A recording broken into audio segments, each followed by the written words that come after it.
morning. It's good to see you on this Tuesday morning. I hope that you woke up and, of course, you have a better start to the day. Welcome. This is Your World. My name is Winnie Lubembe, and like I said, just a few minutes ago, today we'll be focusing on moving forward, and this is post-polls. And, of course, we have seen what we've done as a country in terms of maintaining peace, which is a good thing, all right? But then the question is, as we wait for the court's verdict, then which way? All right, what are we supposed to do as a people just to make sure that we continue to maintain peace? And of course, what does that look like? And especially now, in this day and age where social media, we have seen a lot of mis and disinformation and a lot of people having different things to say, some even predicting the verdict of the court. How then do we keep ourselves from consuming such information, which again might end up affecting or impacting us in one way or the other? So we'll be dissecting all that from today's conversation. So you want to stick around until the end of the show.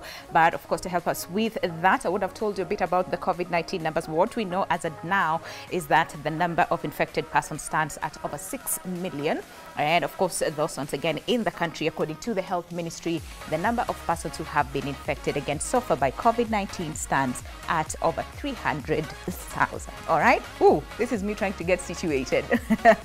All right. But of course, like we said, today it's all about moving forward post elections. All right, so then how do we move forward from the same? I know NCAC has been championing for us to have a peaceful election, and that we did. Again, we've seen a number of areas here and there that again had a bit of issues here and there, but we were able to maintain that. But then the question is, how do we continue with the momentum moving forward even as we wait for the court's verdict? Well, you want to stick around again, like I said, until the end of the conversation. But to help us with the same, we have Wambui Nyutu, who is a Vice Chair NCIC. How are you doing this morning? To you, looking Winnie. Lovely. Thank you. Thank you so much for coming by. Thank you very much. Thank you so much for coming by this morning. And of course, the first question is, again, before the election, of course, NCIC together, again, with the project partner, you had a bit of, what is it called, objectives and targets, as far as making sure that, again, we go into a peaceful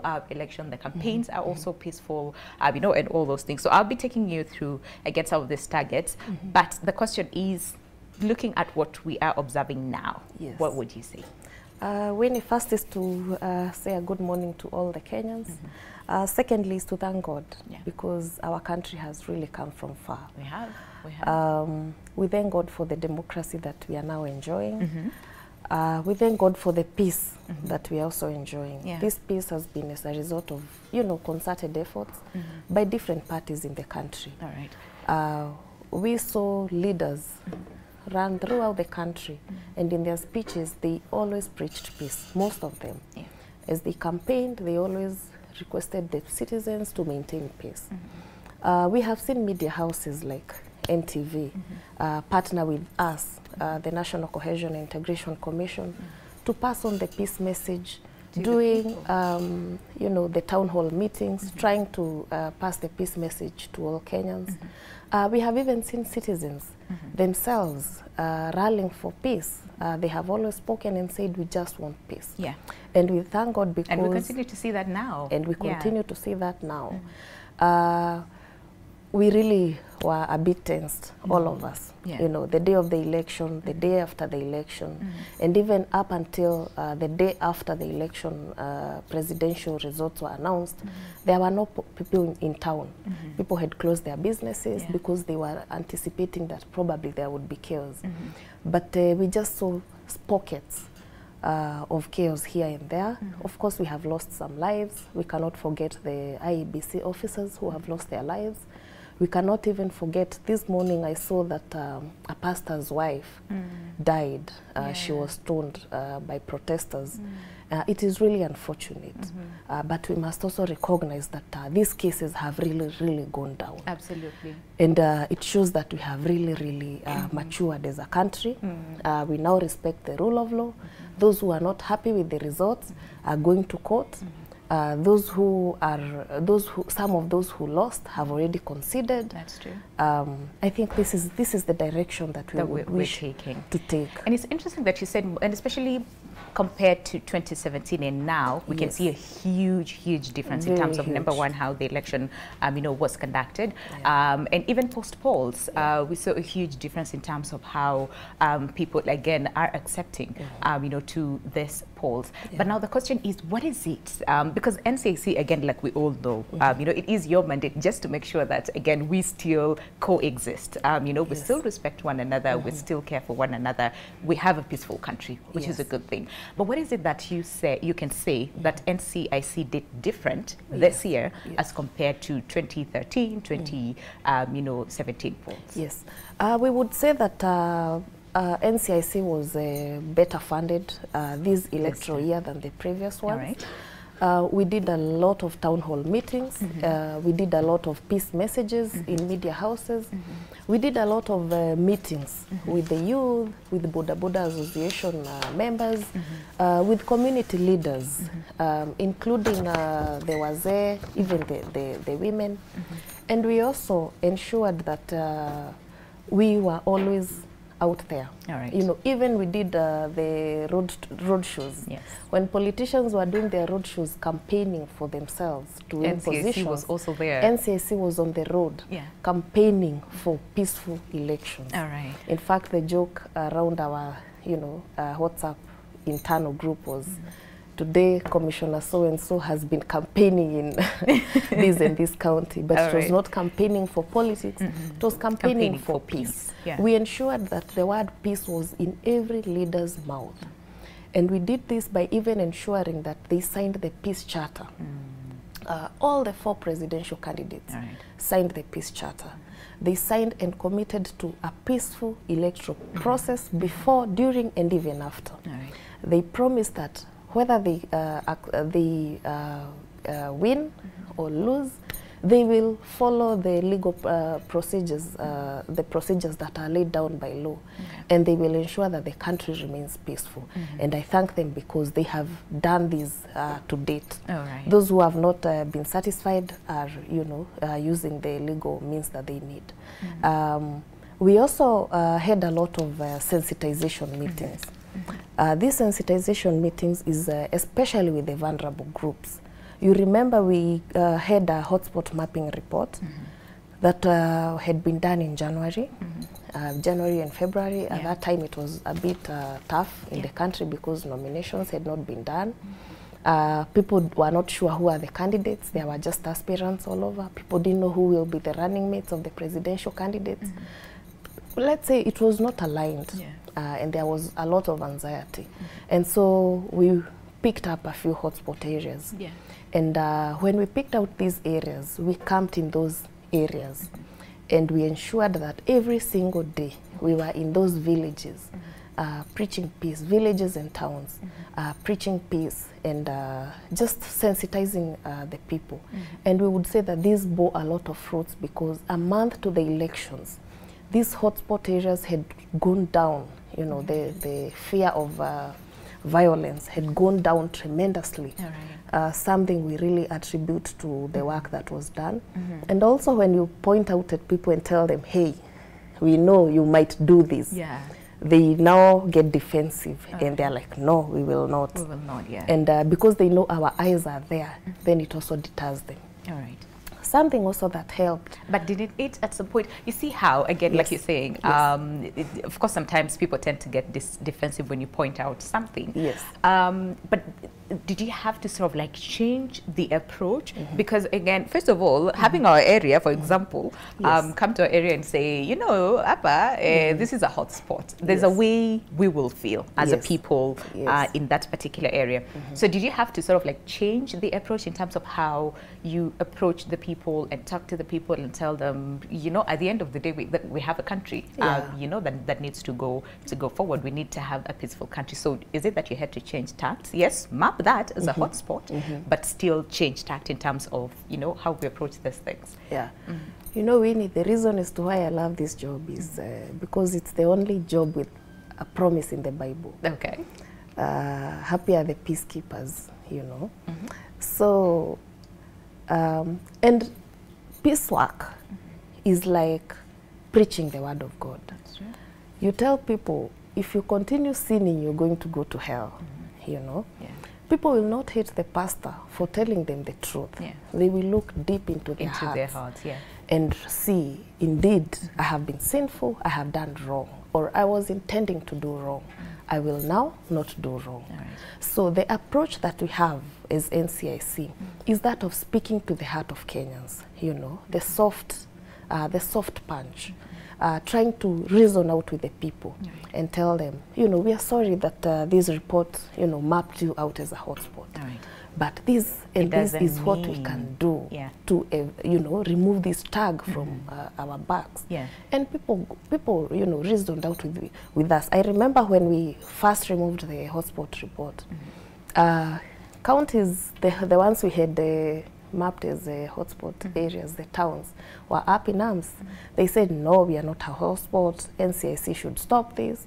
But when we went to the ground and reasoned this out with the youth, you know, their leaders as well, the women in the markets and all that, people now got to understand why the report, and why it is important, why the report came out, and why it is important to not have violence at that particular time. So yes, there was a bit of resistance from the beginning, but later on, people realized why the same, because there were justifications, and this was a scientific report.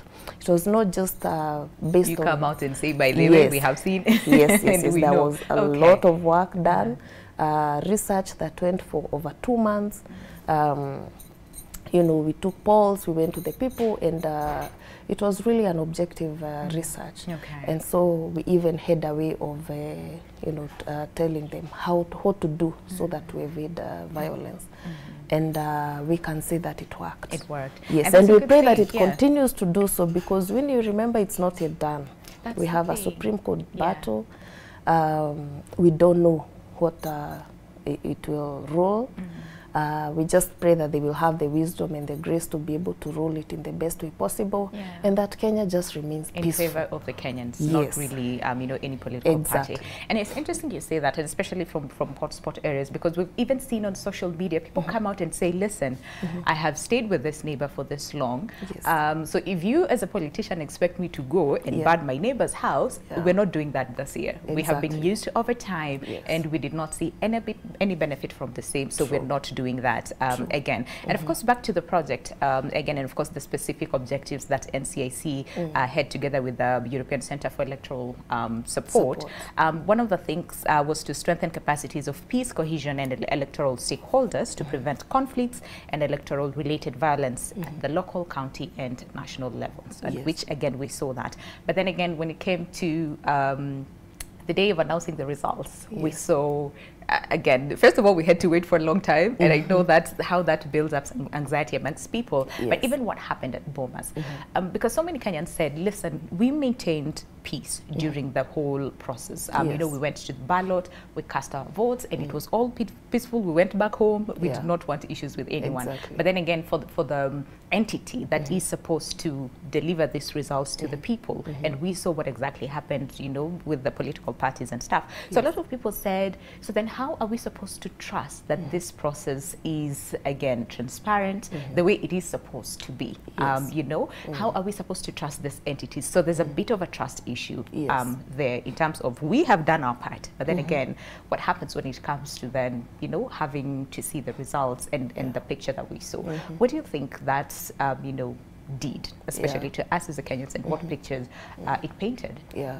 I think, thank you for bringing up the issue of trust, because in our electoral violence mapping report, lack of trust was one of the reasons why people engage in violence. Lack of trust, especially in institutions. When people know that if I cast this vote, it's not going to be counted as the vote I casted. It will be casted or others differently. say, what's the point? Because it's like my voice does not count. Exactly. So I would appreciate the far we have come. Indeed, before that, we didn't see the level of transparency that we have seen this year. Some people may not be satisfied, but I would confidently say that we have made steps. And Kenyans are somehow trusting institutions. The fact that results were put out there in their raw form, raw nature, so that you can see how the returning officer wrote them in his own handwriting or her own handwriting.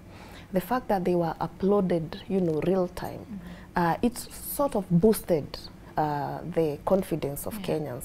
And if there was any probably malpractice, it was probably done in the polling station, where you know most of the Kenyans were not able to see. But we are glad that these results, you know, were put out there. The only question was why are they not now tallying or you know, counting as they go by? That was the main question with Kenyans.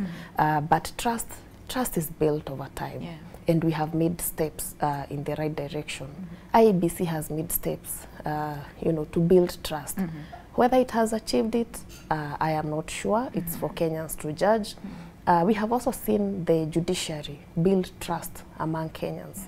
Kenyans know from, you know, the Maraga, the famous Maraga ruling, to other, you know, court rulings, even from the High Court that have continued to be there. You saw the BBI ruling. We have seen courts being independent, independent of the government of the day.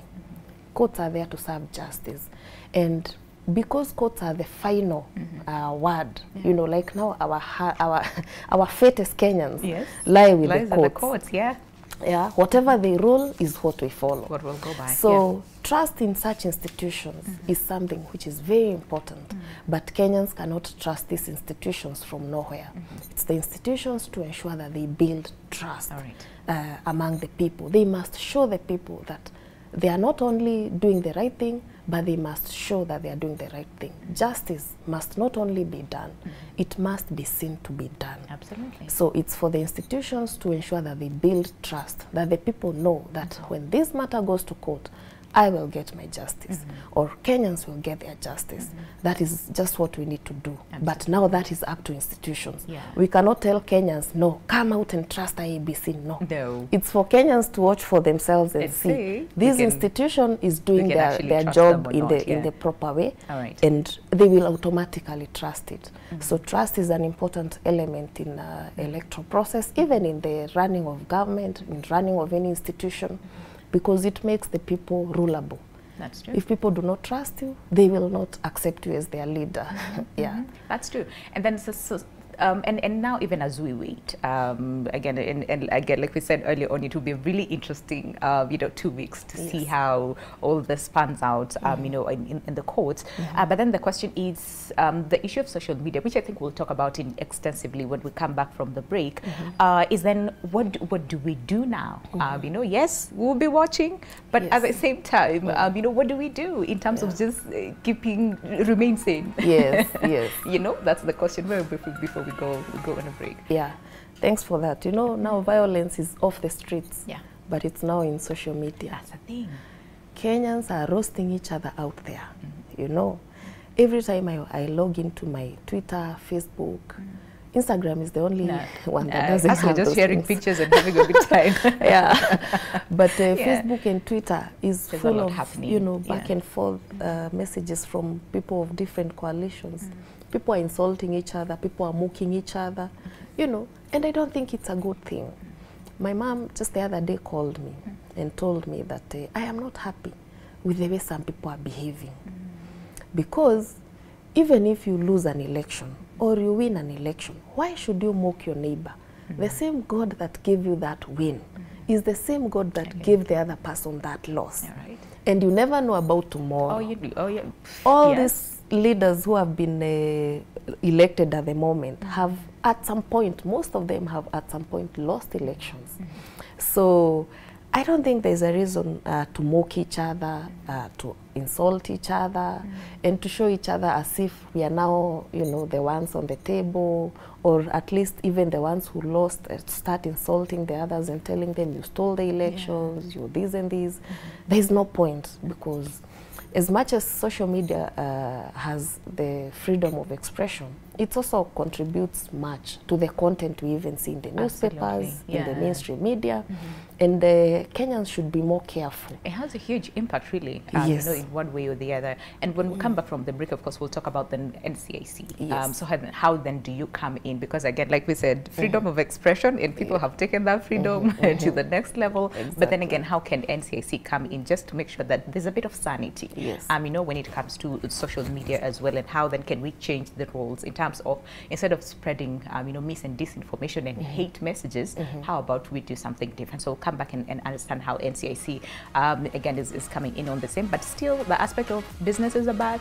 People, I mean, learners have gone back to school, you know, and of course what we're experiencing now as far as peace, of course, we'll just delve deeper into that conversation. But of course, the question that we want to understand from you is, how then can we play our individual roles just to make sure that we sustain the peace that we are experiencing now in the country? What is it that we need to do to even, you know, make it much, much better, and especially on social media? All right, so we're coming back with more on the conversation. Stay with us. This is Your World.